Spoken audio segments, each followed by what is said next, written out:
The Five Nights at Freddy's franchise has an entire menu of food items that nobody ever talks about. From cursed pizza to meme-worthy condiments to candy handed out by a possessed daycare robot, there's a surprising amount of stuff you can technically eat in these games. So today I'm breaking down every single food item in FNAF and ranking them by how much the internet actually cares. Starting with the most obvious one on the list, pepperoni pizza. This is the food that literally defines the entire franchise. It's in the name, Freddy Fazbear's Pizza. And yet, in-game, pepperoni pizza does absolutely nothing. It sits on your desk in the first game like a sad little prop, quietly reminding you that this used to be a normal restaurant where normal people ate normal food. Here's the thing though, that normalcy is exactly what makes it unsettling. This pizza exists in a building where children were murdered, corpses were stuffed into animatronic suits, and the robots come alive at night to kill you. Every slice served at Freddy Fazbear's is technically evidence at a crime scene that nobody bothered to close down. The most eaten item at a restaurant with the worst health code violations in gaming history, which is, you know, not ideal. But if pepperoni pizza is the food nobody thinks twice about, wait until you hear about the branded snack that Freddy slapped his face on, Freddy's cheese crackers.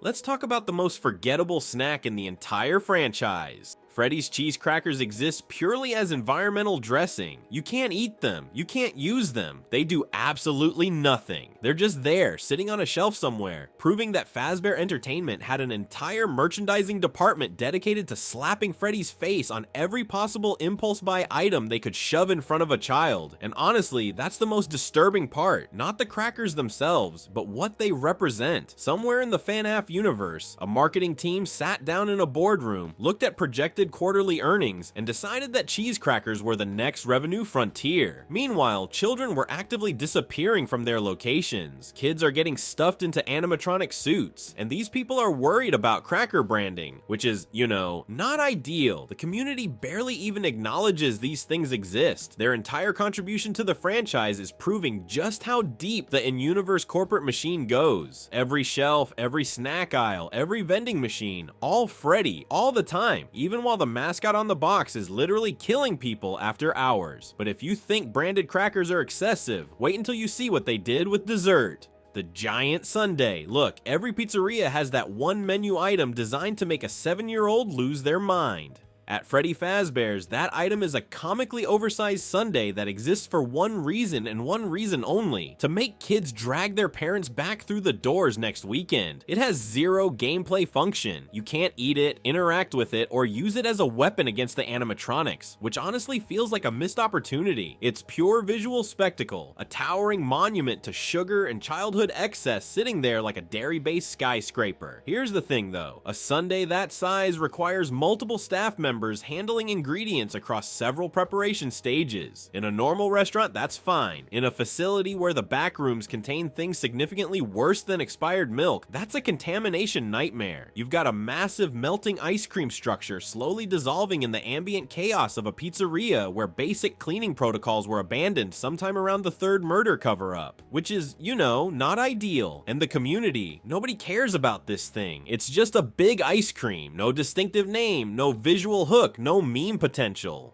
It showed up, it melted, and everyone moved on. But if a generic sundae couldn't capture anyone's attention, the next item took the opposite approach entirely: Monty's Mystery Mix. Let's talk about the single most suspicious food product in the entire Mega Pizzaplex. Monty's Mystery Mix is a branded snack tied to Montgomery Gator, and the word mystery is doing an incredible amount of heavy lifting here. Nobody knows what's in it. That's the pitch. Buy this. We won't tell you what it is. A giant aggressive alligator endorses it. Enjoy. Here's the thing. The Mega Pizzaplex evolved its animatronics into full-blown celebrities, each with their own merchandise lines and product endorsements. Monty got a snack mix, and Monty is characterized almost entirely by smashing things, destroying property, and actively trying to kill you throughout Security Breach. So naturally, the corporation looked at this unhinged gator and said, yeah, let's put his face on food. The deliberate vagueness of Mystery Mix is either genius marketing or a massive red flag. It could be trail mix, it could be gummy worms, it could be whatever was left on the floor of Monty's golf course after he finished destroying it. Nobody knows, and nobody cared enough to find out. Despite Monty being a memorable character, his snack product is so generic it never broke through. No memes, no fan art, just a vague bag of something endorsed by something that wants you dead. But if you think Monty's relationship with food is weird, wait until you meet the animatronic whose entire personality revolves around eating.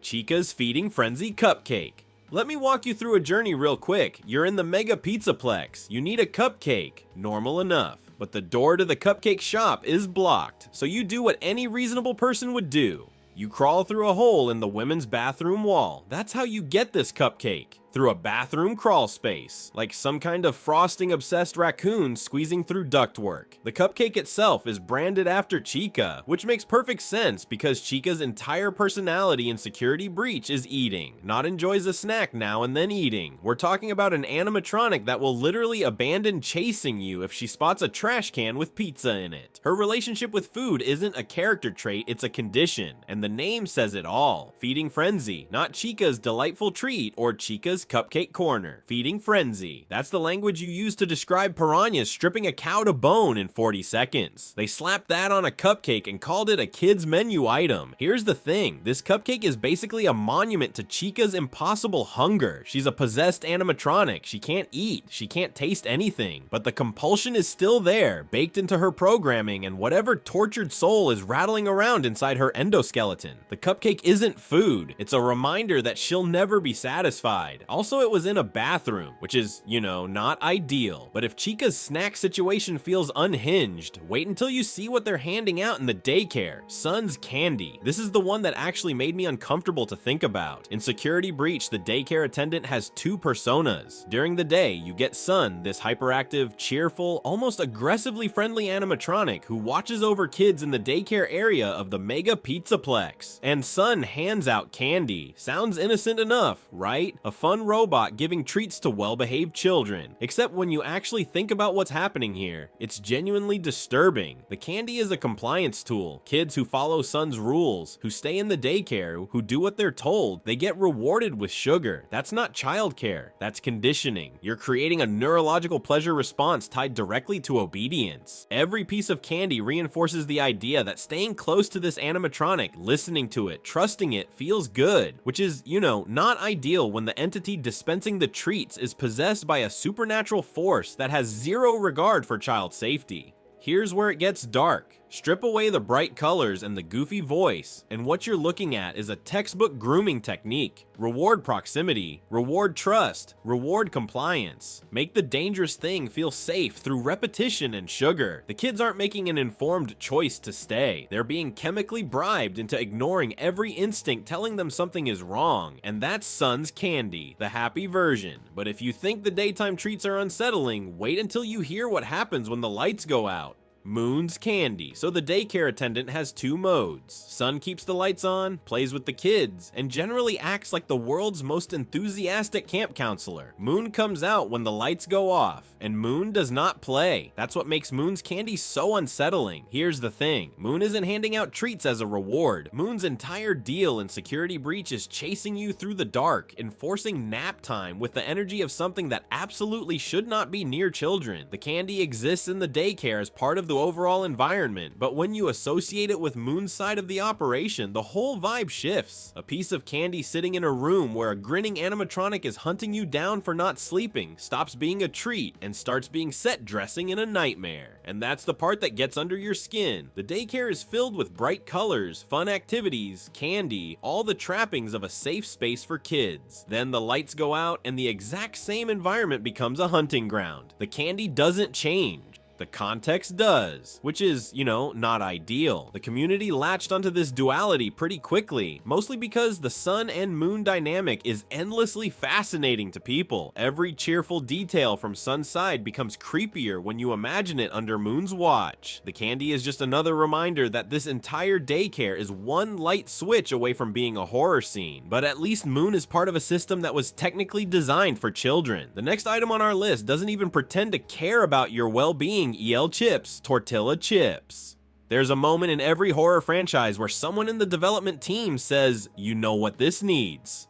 A cooking minigame," and apparently FNAF Help Wanted 2 was that moment. El Chips' tortilla chips are the star of a dedicated food preparation mini-game where your entire job is to successfully produce batches of tortilla chips. Not survive the night, not hide from animatronics. Make chips. You're standing there managing a deep fryer, handling inventory, and trying to hit production targets like you're playing some kind of cursed restaurant tycoon simulator. Here's the thing, this is one of the only food items in the entire franchise that actually has gameplay mechanical significance. The chips aren't decoration, they aren't lore flavor. They are the literal measurable output of whether or not you're good at the game. Your competency as a player is being judged by how well you can fry tortilla chips. In a Five Nights at Freddy's game, I don't know what to tell you. The community noticed the tonal whiplash immediately. One minute you're piecing together the mystery of murdered children stuffed into animatronic suits, and the next you're worried about whether your chip batch is going to come out crispy enough.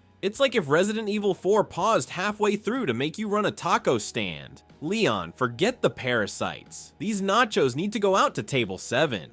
And honestly, the community kind of loves it. The sheer absurdity of FNAF pivoting to food service management has given El Chips a mimetic status that most background snacks could never dream of. But if you think tortilla chips are a weird thing to fixate on, wait until you hear about the franchise's obsession with branded soft drinks. Fizzy Faz, every corporate empire eventually gets around to making their own soda. It's a rite of passage. You start with pizza, you branch into party services, and then one day some executive looks at a can of Coke and thinks, "We should have one of those." And that's exactly what Fazbear Entertainment did with Fizzy Faz. Fizzy Faz is the Freddy Fazbear branded carbonated beverage, and it's everywhere in Security Breach. Cups, signage, vending machines, menu boards. You cannot exist inside the Mega Pizzaplex without being reminded that they also sell soda. The organization didn't just want to sell you pizza and charge you for birthday parties. They wanted every single consumption moment to reinforce that you were inside their ecosystem. Every calorie you consumed had their bear on it, which, you know, is a completely normal business strategy that definitely doesn't become horrifying when you remember children were being murdered in these buildings. Here's the thing about Fizzy Faz that makes it more than just set dressing. You can actually collect Fizzy Faz drinks throughout Security Breach, and they function as stamina upgrades for Gregory. The corporation's aggressive product placement literally keeps you alive. You are surviving the night shift by chugging corporate merchandise. That's either brilliant game design or the most dystopian endorsement deal in gaming history. And there's one specific hazard that makes Fizzy Faz uniquely dangerous. Imagine you're a night guard taking a sip of your carbonated beverage and a 7-foot animatronic bear lunges at you from the darkness. Carbonation plus sudden violent attack equals choking, aspiration, and a genuinely complicated emergency response situation. At least with pizza, you can just drop it. A mouthful of fizzy liquid going down the wrong pipe while Freddy is crushing your skull is, medically speaking, not ideal. But if you think a branded soda is dark, wait until you hear about the ice cream, because that one isn't just commercially sinister, it's physically horrifying. The scooped ice cream. This is where the list stops being funny. In FNAF, the word scoop doesn't mean what it means at your local Baskin-Robbins. It refers to a specific procedure where an animatronic's entire internal framework, its endoskeleton, organs, wiring, everything gets violently ripped out of its body using a device called the scooper. It's essentially mechanical evisceration. The process is brutal, messy, and in the case of Sister Location, it happens to a human being. Your character gets scooped so that an animatronic can wear your hollowed out body like a suit. So when you stumble across an ice cream product called Scooped Ice Cream in the Ruin DLC, you have to stop and appreciate the branding decision here. Either Fazbear Entertainment named their frozen dessert after their proprietary organ removal device completely by accident, or someone in their marketing department thought it was hilarious. I don't know which option is worse. The ice cream shows up during Ruin's inventory and puzzle solving segments where Cassie navigates the destroyed remains of the Mega Pizzaplex. And here's the thing about the Pizzaplex at this point. Animatronics have been literally disassembled throughout the facility. Mechanical fluid, exposed wiring, and whatever spiritual residue comes from ripping apart a possessed robot are just kind of everywhere. The ice cream exists in physical proximity to all of that. Cool. That's also a thing that happened. The FNAF community latched onto this one immediately, and honestly, how could they not? It's a frozen dairy product named after a procedure that involves gutting sentient machines and using human corpses as clothing. That's not a menu item, that's evidence. But if the scooped ice cream made you lose your appetite, wait until you see what they did with the birthday cake. Freddy Fazbear's birthday cake. This one hits different, and I think you know why. Every other food item on this list exists in the background. Pizza on a counter, chips in a bag, soda in a cup, they're set dressing. But a birthday cake is personal. A birthday cake means your parents drove you to Freddy Fazbear's Pizza, sat you down at a table with your friends, and let a bunch of possessed animatronics sing you happy birthday while someone lit the candles. And you loved every second of it. The cake isn't just food, it's a psychological anchor. A birthday party at Freddy's is the single most emotionally significant event in a kid's year, and the restaurant has positioned itself at the exact center of it. You blow out your candles, you eat your slice, and from that moment forward, Freddy Fazbear isn't just some animatronic bear at a pizza place. He's part of your happiest memory. He was there when you turned 7, which is, you know, not ideal. Considering he's literally watching you, here's where it gets dark. That emotional bond is exactly what makes kids ignore every red flag in the building. The flickering lights, the weird smell from the back room, the fact that Foxy's been out of order for 6 months and nobody will explain why.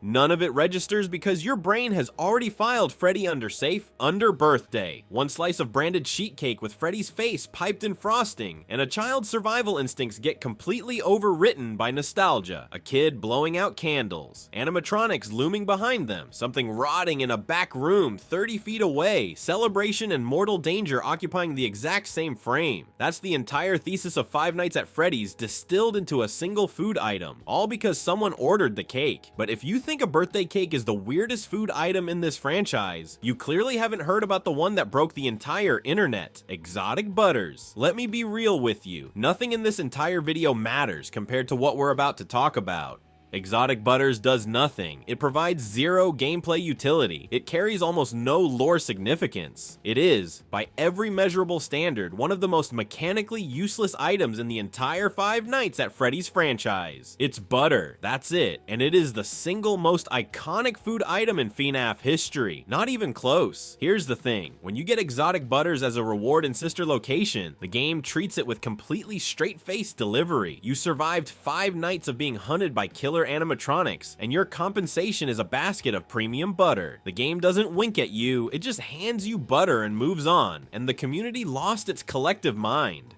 Within weeks, Exotic Butters had fan art, merchandise, actual purchasable plushies that people spent real money on. It spawned memes that spread so far outside the FNAF community that people who've never touched a single game still recognize it. A butter product from a horror game, achieving the same cultural footprint as the animatronics themselves. The reason it works is simple. A premium butter basket appearing as your reward in a game about child murder and possessed robots is so aggressively random that your brain can't let go of it. It's distinctive, unexpected, and delivered with zero irony. That's the perfect recipe for a meme that never dies. And honestly, that's FNAF in a nutshell. A community that can take the most insignificant throwaway detail and turn it into an enduring symbol that outlasts entire game releases. Exotic Butters isn't just a food item. It's proof that this fan base will find the weirdest possible thing in any room and make it immortal, which is, you know, kinda beautiful. If you enjoyed this video and want to see more, click the video on the screen now.